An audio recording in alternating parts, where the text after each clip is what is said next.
So the automotive rules of origin, as many of you saw, have gone from 62.5% at the top line to 75%. There's a new methodology, however.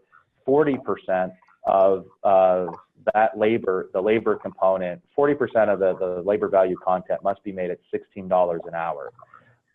So that doesn't mean that Mexico has to pay $16 an hour.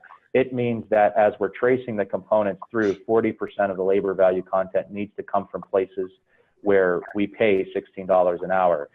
The effect of this is not that we'll see companies lifting up stakes from Mexico and moving back to the United States and Canada.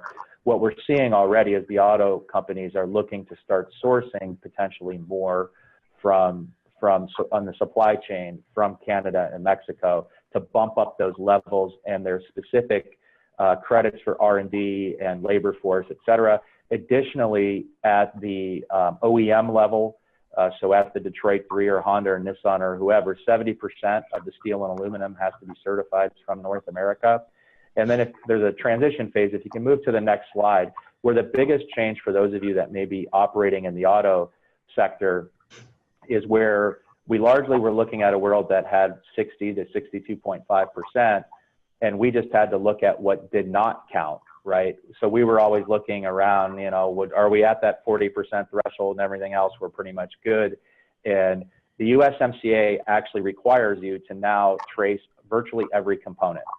So you're going to need to be working with Scarbrough and others, or your legal counsel, et cetera, because some parts are identified as core parts, some are principal parts and complementary parts, and that list is detailed in the NAFTA.